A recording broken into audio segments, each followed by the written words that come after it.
지금 세계 각국 정상은 미국 트럼프 행정부의 관세 압박을 피하기 위해 활발한 정상 외교를 수행하고 있습니다.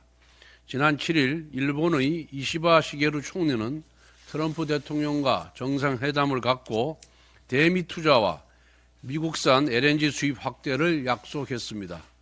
아울러 일본 자동차 시장의 비관세 장벽 개선 방안 등 구체적인 협상안을 마련하여 미국을 설득할 것으로 예상됩니다.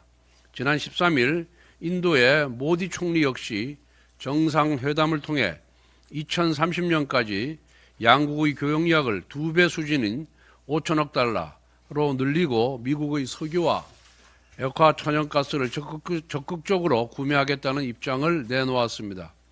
그 외에 각국의 정상들도 본격화되는 미국의 관세 폭탄을 피하기 위해 온 힘을 기울이고 있습니다.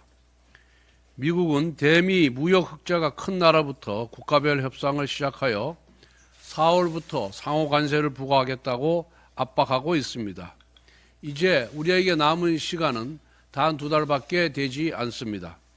정부는 지금의 골든타임을 허비하지 말고 민관의 대미 협력 채널을 총동원하여 총력 대응해 나갈 것을 당부드립니다. 이러한 긴박한 정세 속에서 대한민국은 대통령과 국무총리 동시 탄핵이라는 초유의 사태로 인해 신속한 대처를 주의해야 할 대미 외교 컨트롤타워의 부재를 겪고 있습니다. 최상목 대행은 아직 트럼프 대통령과 통화도 하지 못한 상황입니다. 최상목 대행은 경제 컨트롤타워 역할에만 집중해도 시간이 모자란 상황인데 현재 대행의 대행 체제로는 관세 전쟁에 대응하기에 역부족입니다. 이처럼 중대한 시기에 한덕수 대통령 권한대행은 직무가 정지되어 발이 묶여 있습니다.